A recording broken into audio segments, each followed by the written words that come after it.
¿Qué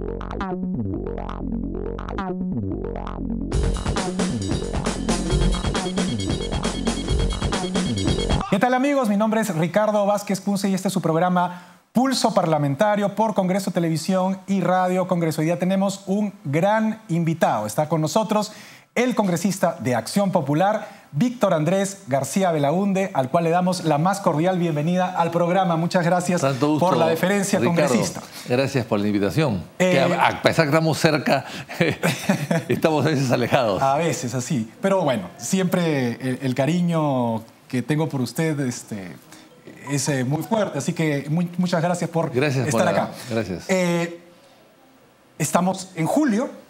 Estamos a unos 20 días aproximadamente del 26 de julio, que es la fecha en la cual se vota al nuevo presidente del Congreso y su mesa directiva, y evidentemente ya empieza a moverse la política en los pasos perdidos entre los congresistas para buscar apoyos para listas. El fujimorismo va a presentar una lista, ¿no es cierto? Es todo lo que parece indicar las declaraciones de sus principales voceros, una lista presidida por ellos, y hay, digamos, también se vocea que se está preparando, se está buscando consensos para una lista de oposición. Pero esa lista de oposición tendría que ser una lista de oposición de todas las fuerzas que no son Fuerza Popular, porque si no, los votos no alcanzarían para hacer esa pelea. ¿Cómo va esa situación? ¿Se va a presentar esa lista? ¿Ya hay conversaciones? ¿Usted ha participado? ¿Cómo está esa situación? ¿Cómo la ve usted? Bueno, ante todo, el Congreso de la República en el Perú tiene una presidencia que rota cada año, ¿no es cierto? Que es una costumbre heredada de las Cortes de Cádiz de 1812. En otros congresos no es así. En otros congresos, el presidente del Congreso dura todo un periodo. En Estados Unidos creo que es así, ¿verdad? Así es, en México también, en otros países es así. En Argentina el vicepresidente preside el Senado, por ejemplo, ¿no? ¿Y a usted le parece que esa fórmula, digamos, de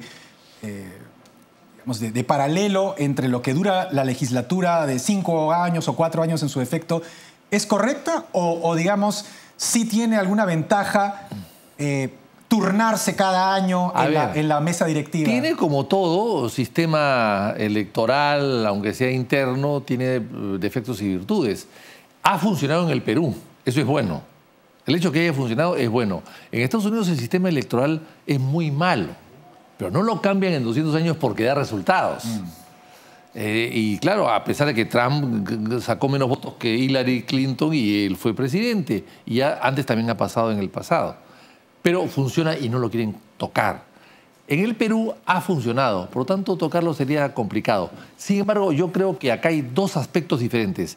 En la parte política quizás dé un buen resultado cambiar de presidente cada año. La parte política, la rotación, la alternancia, un poco aquieta las aguas, siempre turbulentas o siempre movidas del Congreso. ¿Pero lo administrativo? Pero la parte administrativa es la que sufre. ¿Por qué? Porque tú no puedes cambiar autoridades todos los años en una empresa, en un manejo de un presupuesto. Cada año entra uno nuevo, lo maneja de manera diferente. Eso sí sufre mucho. Por lo tanto, me parece que hay que buscar una solución para ambos casos. La parte administrativa no puede tocarse, no debería tocarse en 5 años. Y la parte legislativa, parlamentaria, pues podría renovarse, porque finalmente el presidente debería ser el presidente, el primero entre iguales, un speaker, un coordinador, un maestro de ceremonias, digamos, un representante, una persona que da la palabra y que preside y que los representa. Pero no, la parte administrativa no puede ser manejada también por el presidente a través del oficial mayor y tomar medidas administrativas sin conocimiento de causa, porque en un mes, 2 o 3 o 5 meses no logras entender lo que pasa en un presupuesto de 500 millones o 600 millones de soles. ¿Quién debería entonces? Nos estamos saliendo un poco del tema, pero vamos a regresar. Pero me parece muy interesante lo que está diciendo, digamos, para ilustrar al público que no entiende mucho cómo se maneja el Congreso. ¿Quién debería entonces tener la jefatura de esa parte administrativa que, según lo que entiendo, debería perdurar en el tiempo para que la política administrativa del Congreso sea pues, fructífera. Lo que yo haría es dividir el Congreso en dos, ¿no? La parte parlamentaria, estrictamente manejada por los parlamentarios, y la parte administrativa manejada por los administradores. Lo que pasa en un diario, en un medio de comunicación. Es decir, los directores periodísticos no manejan la parte administrativa del medio de comunicación porque no tienen los conocimientos o no pueden tener tiempo tampoco para dedicarse a ambas cosas. Yo creo que esa diferenciación hay que hacerla y no se ha hecho hasta el día de hoy. Bueno, volvamos al tema, digamos, político de la pugna, por ponerlo de alguna manera, por la mesa directiva. En Fuerza Popular yo creo que las cosas están claras luego de ese quiebre que hubo en la propia bancada que tenía 73 miembros, ¿no es cierto? Ese cisma que encabezó Kenji Fujimori. Parece ser que ese problema ya se solucionó de la manera más radical posible. El señor Fujimori y otros 2 congresistas más, que eran, digamos, los principales de esa facción, han sido suspendidos hasta nuevo aviso. Ese grupo de 9 o 10 que quedaron están sin liderazgo, están fuera de escena. Y la bancada fujimorista parece haberse consolidado con 63, porque se han sumado los accesitarios. Y hay algunos simpatizantes de diferentes partidos que llegan a 3 o 4, sí, que le darían de alguna manera la posibilidad de ganar. Pero ahí veo que hay una cohesión. Sin embargo, y eso es lo que le quiero preguntar, para que haya una lista alternativa viable, ¿no es cierto?, se necesita que ese mare magnum de bancadas, que son todas las demás, lleguen a un consenso. Y mi pregunta va en este sentido. En el APRA, por ejemplo, hay una división clara. Está Mauricio Müller, está Jorge del Castillo, ¿no es cierto?, y ese es básicamente el panorama. En Acción Popular yo veo que el congresista Lescano lo critica a usted, ¿no es cierto? Le dice que usted está cercano al fujimorismo. Entonces también hay como una especie de discrepancia adentro. En la bancada de APP sucede algo parecido, es decir, hay personas que son muy antifujimoristas como la congresista Montenegro y hay personas que son profujimoristas como el general Donaire, por ejemplo, o el pastor Rosas. Y en la bancada oficialista, que hoy ya, digamos, se ha consolidado como bancada oficialista porque estaba también en una cosa media rara, cada uno cada día dispara por un lado, ¿no? Entonces el congresista Cheput critica al congresista Bruce critica al primer ministro, en fin. Entonces mi pregunta es, en esa digamos, situación, ¿cómo es posible lograr un consenso si es que en las mismas bancadas, en los mismos partidos, hay esas diferencias tan agudas? Bueno, ante todo, en mi bancada, yo creo que de las bancadas que hay en el Congreso es la de mayor coherencia y unidad, con discrepancias, por supuesto, que también. Por ejemplo, en el tema de la castración química hemos tenido una diferencia con Lescano. Él creía que sí, yo creía que no, pero no es un tema de disciplina partidaria, es un tema de conciencia. Esos temas pues, se puede discrepar perfectamente bien, como podemos discrepar con el tema del aborto o el tema de la pena capital. Son temas que afectan la conciencia de cada quien, ¿no? Entonces, si afecta a la conciencia de cada cual, ahí no puede haber unanimidad, ni puede haber consigna tampoco. Oye, tú votas así. No es así. Eso no se puede hacer. Y cada cual está sujeto a la crítica. Y cada cual está, por supuesto, de tal manera que podemos discrepar perfectamente bien, y eso no va a quebrar la disciplina dentro del... Ni la disciplina, ni la coherencia, ni la fraternidad dentro de la bancada. ¿Y las otras? Las otras bancadas sí veo que tienen una serie de problemas, es cierto, pero el reto, porque es un reto, es el siguiente. ¿Cómo derrotar al fujimorismo que tiene 62 votos sólidos, aparentemente sólidos, aunque voto es secreto y pueden haber sorpresas, contra 70 votos o un poco más de los 6 bancadas y 6 independientes, como Gareca? Yo estoy independiente, dice Gareca, ¿no? Ya terminó mi contrato, soy independiente. Claro, 6 independientes que ya han terminado sus contratos y que son independientes y por lo tanto pueden hacer lo que ellos creen más conveniente. Entonces, ese es el tema, ese es el reto. ¿Cómo hacemos para que todas estas personas que somos más, pero que estamos atomizados, podemos ganarle a los que son menos, pero que están unidos? ¿Y usted cómo cree que se debería llevar a cabo con éxito ese reto? Bueno, eligiendo a nosotros, a personas que puedan aglutinarlos a todos, sin excepción alguna, y podernos enfrentar. Si es así, ganamos. ¿Quién cree usted que podría ser esa persona? Eso, hay varias personas, ¿no? Se habla de muchas personas, no de muchas, se habla de 3 o 4 y bueno, y hay que, en fin, conversar. Okay. Ahora, sigo en su hipótesis. Digamos que logran ubicar a esa persona, ¿no es cierto? Las fuerzas de las bancadas, de las 6 que menciona usted, se ponen de acuerdo y se presenta una lista alternativa. Sigo, digamos, avanzando, es un ejercicio, digamos, de imaginación. Digamos que se consiguen los votos y esa lista, presidida por esa persona de consenso, llega a la mesa directiva y el fujimorismo, digamos, pasa a la oposición de la mesa, ¿no? Mi pregunta es, ¿cómo se va a sostener esa mesa que, digamos, se formó por un consenso específico para llegar ahí, ¿no es cierto?, para acceder a la presidencia del Congreso y a las vicepresidencias, con un pleno de bancadas, de 6 bancadas atomizadas, que cada una también juega su partido aparte? Sí. Entonces, ¿cómo se va a sostener esa presidencia con esa disimilitud? Claro, en un año, ¿cómo se va a sostener? Porque pueden haber mociones de censura todas las semanas, digamos. Así es, ese es el problema. Ahí hay 2 temas interesantes a la pregunta también importante que nos estás haciendo, ¿no? En primer lugar, la madurez de la gente que elige por un año. Si tú eliges por un año, aunque no hayas votado por él, respetas las reglas de juego. ¿Usted qué cree que existe esa madurez en esas 6 bancadas? Yo creo que muchos van a respetar la regla de juego. Que tú pierdes, perfecto, respetas al que ha ganado hasta que termine. Finalmente un año no es mucho. Si fuese 5 años, te diría que de repente las reglas de juego no son tan rígidas. En primer lugar, yo creo que la madurez de muchos de ellos.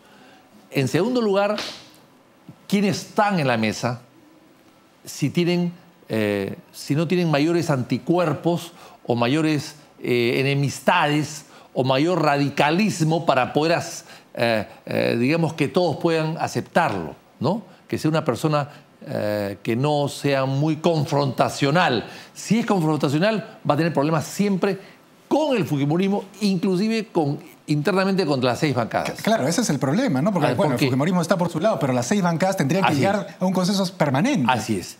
En tercer lugar, cómo se maneja también. No solamente ser una persona de características confrontacionales, sino que además cómo se maneja en el día a día, que es fundamental. Los espacios que pueda darle a las bancadas para que puedan desarrollar sus propios programas de legislativos y programas políticos, ¿no? Y finalmente, lo que también es muy importante es la austeridad. Si hay un ejemplo de buen manejo, la parte administrativa, aparte de la parte parlamentaria, ambas cosas, y la mesa tiene prestigio propio y reconocimiento afuera, dentro y afuera del Congreso, pues evidentemente está más legitimada su posición, ¿no? Usted, como congresista de Acción Popular, usted, pues, digamos, tiene muchos amigos y, digamos, es una persona que no genera anticuerpos, ¿no? No he visto yo durante mucho tiempo que usted genere anticuerpos como sí podrían generar otros congresistas de diferentes bancadas. ¿Usted estaría dispuesto a asumir el reto de presidir esa lista? Bueno, yo creo que sería un gran honor, evidentemente, pero no depende de mí.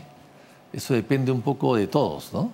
Y depende un poco de las condiciones que impongan al candidato que quiera asumir esa responsabilidad, ¿no? ¿Y qué condiciones no aceptaría usted si le hicieran ese honor de presidir esa lista? No, yo creo que lo que no se puede aceptar es que estar hipotecado a nadie, ¿no? Y lo que no se puede es estar hipotecado a nadie, y lo que no se puede aceptar tampoco es ser presidente solamente para un sector del Parlamento. Claro, el presidente es de todo el Congreso. El presidente automáticamente es de todos. Yo recuerdo que Flores Arauz, que fue elegido en unas circunstancias parecidas a estas. En la época de Alan García. En la época de Alan García. No, en la época de Toledo. De Toledo. Sí, exacto. En la época de Toledo, pero cuando la mayoría de Perú Posible era inmensamente grande, él tuvo un gesto que me gustó mucho. Él, el día que asumió el cargo, puso a disposición su carnet partidario. Él era del PPC. Él renunció a ser miembro del PPC durante el tiempo que iba a ser presidente. Y él dijo que iba a ser presidente para todos. Yo creo que ese gesto hay que repetirlo. Ok. Hay otro tema que ha involucrado al Congreso esta semana. La Corte Interamericana de Derechos Humanos, con sede en Costa Rica, ha ratificado su fallo, un fallo por el cual le ordena al Congreso de la República archivar, ¿no es cierto?, el proceso de acusación constitucional contra 3 magistrados, si no me equivoco, o 4 magistrados del Tribunal Constitucional, acusados de, entre otras cosas, prevaricato por supuestamente haber reinterpretado un fallo de un juez que ya no está, digamos, en condiciones de intervenir, por el cual se reabrió, según se dice, el proceso del frontón. Y marinos han presentado esa digamos, esa impugnación contra estos magistrados. Y bueno, el proceso estaba ya en la subcomisión, en la comisión permanente. ¿Qué opinión le merece usted?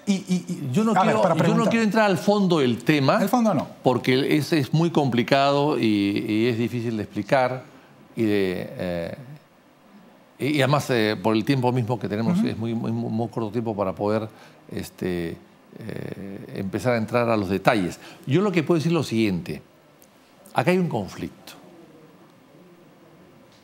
De acuerdo a la Constitución peruana de ahora y de siempre, y las constituciones históricas del Perú, el parlamentario no tiene mandato imperativo.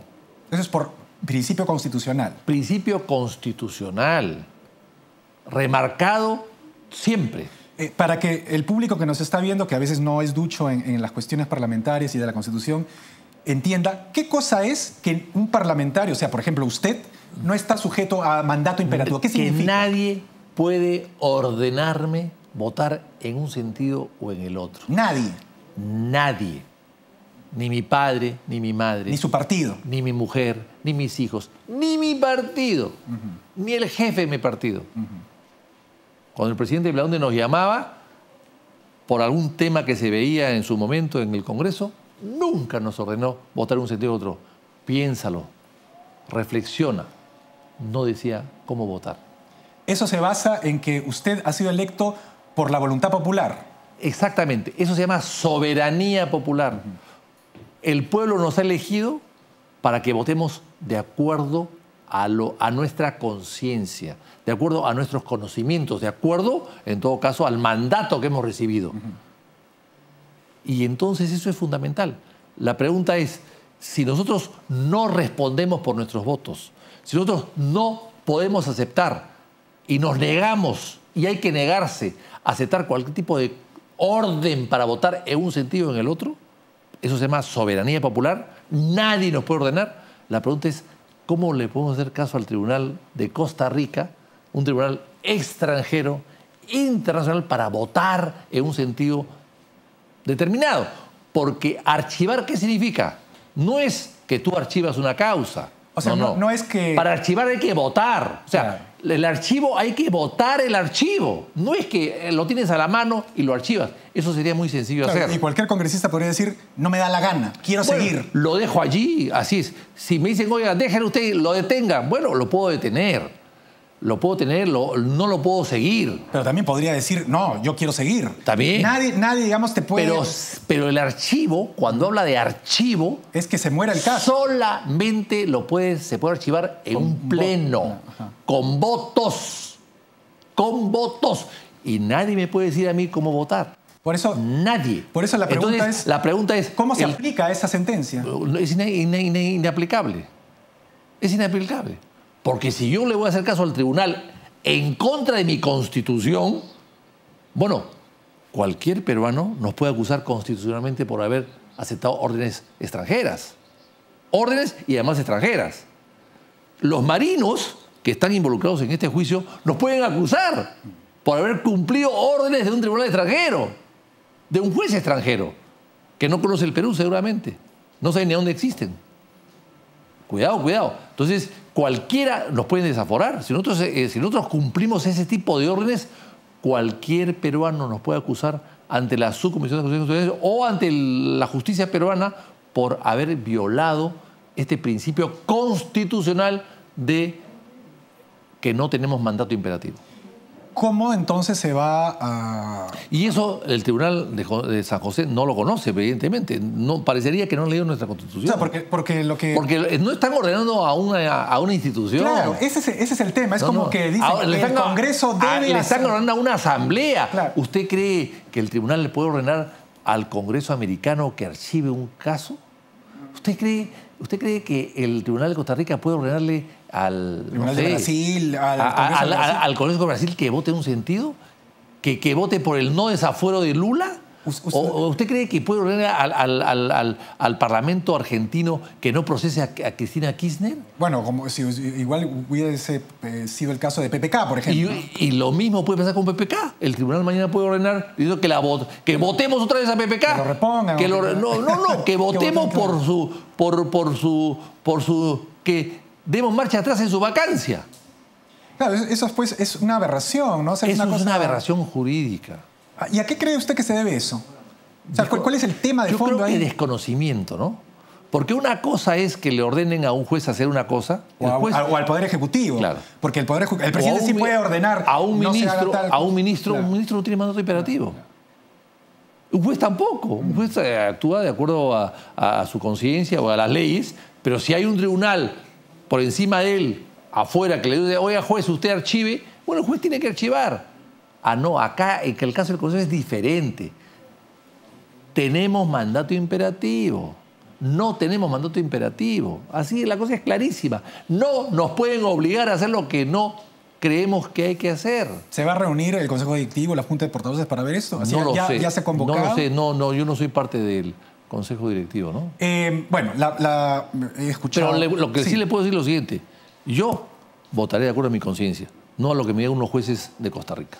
La periodista Rosa María Palacios dice que quienes no acatan el fallo del Tribunal de Costa Rica son pasibles de ser acusados, como fue en su momento Luz Salgado, etcétera, bueno. Y estarían, digamos, vulnerando los derechos humanos y que serían sometidos a un juicio internacional. Perfecto, que lo hagan. Me parece muy bien que lo hagan. El Congreso peruano tendrá que aprobar eso, el desafuero. ¿Y lo va a aprobar? No lo va a aprobar. El Congreso tendrá que aprobar el desafuero de los que no hemos votado a favor o en contra. ¿Tendrá que aprobarlo y lo va a aprobar? No. ¿Qué cosa es lo que vale más? Es decir, no estar obligado a aceptar ese tipo de órdenes o una orden que viene de fuera. Porque además, yo diría todo lo contrario. Si aceptamos una orden y votamos conforme nos han ordenado afuera, podemos ser pasivos de una acusación constitucional también. Porque no hemos cumplido nuestro mandato imperativo. No hemos cumplido con un precepto constitucional. Nosotros hemos jurado ante esa Constitución cumplir y hacerla cumplir. Estaremos perjurando, estaremos faltando a un juramento. No podemos. El expresidente de la República, Pedro Pablo Kuczynski, se ha pronunciado ante la Fiscalía para que el Congreso, a través de la Comisión Lavajato, de la cual usted es miembro, no vea su caso. Es decir, él no quiere que la Comisión Lavajato lo interrogue, ¿no? Porque considera que su proceso debería ir en la Fiscalía y ella ha pedido que la Fiscalía, digamos, lo ampare en esa pretensión. ¿Qué opina usted de eso? Bueno, porque él se siente más cómodo con la Fiscalía que con Lavajato. Claro, claro. Es ese, quien lo ha tumbado, quien lo ha obligado a renunciar es Lavajato, es la Comisión, no es el Poder Judicial, no es el Ministerio Público. Bueno, hoy día nos hemos enterado que desde el Brasil le han dicho a la Fiscalía que como no está cumpliendo con lo que había prometido, y además porque cada fiscal se va por un lado, ¿no es cierto? El Procurador General de Brasil ha dicho que ellos consideran al Perú como un todo. Y en consecuencia, como no están cumpliendo, ya ellos también no cumplen. Y qué casualidad que la Fiscalía no cumple, ¿no? ¿A quién beneficia eso? A todos los socios peruanos. A todos los peruanos que han colaborado directa o indirectamente con Odebrecht. A todos los que han sido beneficiados con las coimas y los negocios corruptos de Odebrecht en el Perú. El Poder Judicial ha sustraído a las consorciadas. ¿Eso le parece a usted que...? No, es espantoso, o sea... ¿Y por qué, digamos, no hay una indignación general como sí había hace los socios Perú, o sea, toda empresa extranjera que llega al Perú y llega a otras partes del mundo, busca un socio local. Porque el socio local es el que les limpia la puerta, les abre la puerta, los contacta con Ricardo Vázquez Kunze, lo contrata con el presidente del Congreso, lo contrata con un ministro de Estado, con un viceministro, con el portero del ministerio. Ellos saben quién es quién en el Perú. Por supuesto, el socio local le hace esa labor de baja policía, le hace esa labor. Necesitan ellos hacer negocios y necesitan a alguien que les tienda la cama.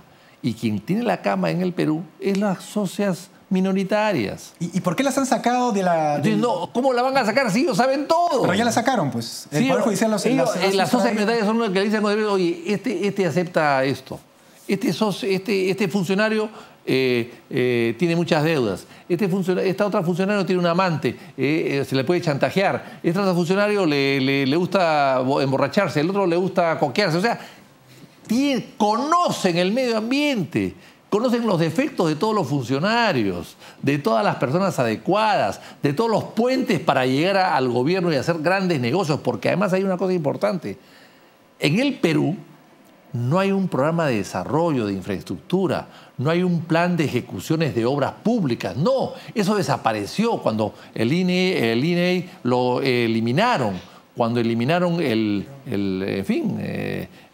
Instituto Nacional de Planificación. Quien ahora planifica las obras son Odebrecht y compañía, que vienen al Perú y le dicen al gobierno, oye, yo te hago tal carretera. ¿Quién escoge la carretera para hacerse? Ellos, no el gobierno. Yo te hago la interoceánica. ¿Quién la escogió? ¿El gobierno? O sea, ¿a Toledo se le ocurrió ir a Madre de Dios por tierra? No, a Odebrecht se le ocurrió y le vendió la idea al gobierno para que el gobierno la tome como propia. O sea, la prioridad de todas las obras que el Perú necesita, que son miles, la prioridad la hacen ellos. ¿Y entonces, de acuerdo a sus negocios. ¿Por qué han sacado las consorciadas de la investigación? Bueno, porque el Poder Judicial está pues patas arriba, ¿no? ¿Usted cree que, como decía Hamlet, Hamlet, el personaje de Shakespeare, algo se pudre en Dinamarca, algo se pudre en la Fiscalía y en el Poder Judicial? Más que algo, ¿no? Más que algo, ¿no? Congresista Víctor Andrés García Belaúnde, ha sido un placer tenerlo en el programa. Ha sido muy ilustrativo. Como siempre, el público sacará sus propias conclusiones. Amigos, no hay tiempo para más. Conmigo será hasta una siguiente emisión de Pulso Parlamentario por Congreso Televisión y Radio Congreso.